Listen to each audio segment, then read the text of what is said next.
அனைத்து ஆசிரியர்களுக்கு நண்பர்கள் வணக்கம். இன்றைய வழக்கு சரியான திசையில் நகர்ந்து கொண்டிருக்கிறது. இந்த 397 பேருக்கு ரிசர்வ் பண்ண சொல்லி வச்சிருக்கு. அதாவது வழக்கு ஆரம்பத்தில்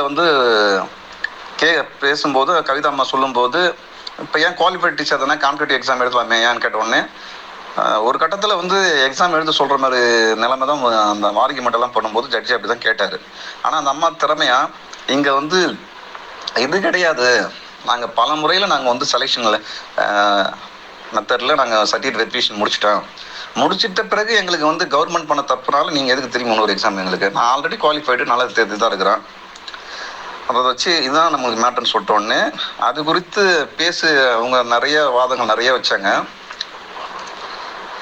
கவர்மெண்ட் தரப்பு ஏன் இது பண்ணாங்கன்னா, ஏன் நீங்கள் அந்த 71 தானே நீங்கள் வெரிஃபிகேஷன் முடிச்சிங்க, அதுதானே சுப்ரீம் கோர்ட் இது பண்ணதான், நீங்கள் ஏன் அதை இது பண்ணீங்க கேட்கும்போது, அது டிஃப்ரெண்ட் மெத்தடு டிஃப்ரெண்ட் இதில் பாதிக்கப்படுறாங்க, அதனால தான் எங்களுக்கு விட்டாச்சு அப்படின்னு கேட்டார். இப்போ அப்படியே வாதம் நல்லா 1 மணி நேரம் கிட்டத்தட்ட நம்ம வழக்கு போயிட்டு வழக்கறிஞர் டெம்பரரி டீச்சர் இப்போ எவ்வளோ பேர் அப்பாயிண்ட் பண்ணியிருக்காங்கன்ட்டு கவர்மெண்ட் தரப்பு கேட்கும்போது அவங்க 6000 சொன்னாங்க. 6000 சொல்லும்போது 6000த்தில் 397 பேர் இருக்கும்போது அவங்களுக்கு கொடுக்கலாமே, இது ஒன்றும் பெரிய இது கிடையாது அப்படின்ட்டு கேட்டார். அப்புறம் நிறைய பேர் இருக்காங்க இந்த மாதிரி அதாவது டிஃப்ரெண்ட் நிறைய பேர் அப்ளை பண்ண, அது ஒன்றும் செய்ய முடியாதுன்னு சொல்லியிருக்காரு. அதே மாதிரி வழக்கு நிறைய இருந்து சொன்னால் அது ஒன்றும் பண்ண முடியாதுன்னு சொல்லியிருக்காரு.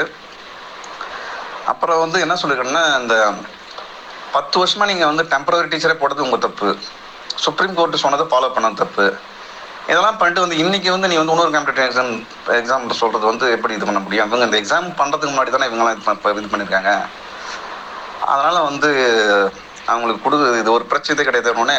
லாயர் கவர்மெண்ட் தரப்பு ரொம்ப கெஞ்சி கூத்தாடி தான் பண்ணாரு. ஆனால் எனக்கு ஒரு நாள் டைம் கொடுங்க இதுன்னு கேட்டாரு, கொடுக்க மாட்டேன், 1 hour வித்தின் 1 hour மட்டும்தான் பர்மிஷன் கொடுத்தாரு. 4 மணிக்கு திரும்பி வழக்கு வருது, 4 மணிக்கு தான் தெரியும். பெரும்பாலும் இன்னைக்கே ஜட்ஜ்மெண்ட் வரதுக்கு வாய்ப்பு இருக்கு. ஏன்னாட்டா அந்த 1 மணி நேரத்தில் என்ன நடக்கும்னு தெரியாது. இப்போ அதே சமயத்தில் 6000 பேர் காமிக்கும் போது இந்த அம்மா கரெக்டாக அந்த 13,000 சொல்கிற டெம்பரரி டீச்சர் எட்டு காமிச்சாங்க. அதை பார்த்துட்டு இன்னும் கொஞ்சம் அப்செட் ஆகிட்டார் அவர். இதெல்லாம் இவ்வளோ பேர் இருக்கும்போது நீங்கள் இத்தனை பேர் குவாலிஃபைட் டீச்சர் வெளியில் இருக்காங்க, குவாலிஃபைட் டீச்சர் இல்லாத எதுக்கு நீங்கள் உள்ளார போட்டீங்க அப்படின்னு கேட்டார்.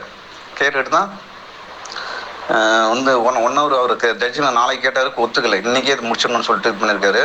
இதே ஒரு கன்க்ளூஷன் வாங்கன்னு சொல்லியிருக்காரு. 1 மணி நேரம் டைம் தரேன்னு சொல்லியிருக்காரு. ஐட்டம் நம்பரை குறித்து வச்சுட்டு 4 மணிக்கு திரும்பி வழக்கு வருதுன்னு நினைக்கிறேன். 4 மணிக்கு ஜட்ஜ்மெண்ட் கொடுப்பாங்களா இல்லை வழக்கு திரும்பி முடிவு வந்துடும் நினைக்கிறேன். பெரும்பாலும் ஜட்ஜ்மெண்ட் கிடைச்சிடும். நன்றி.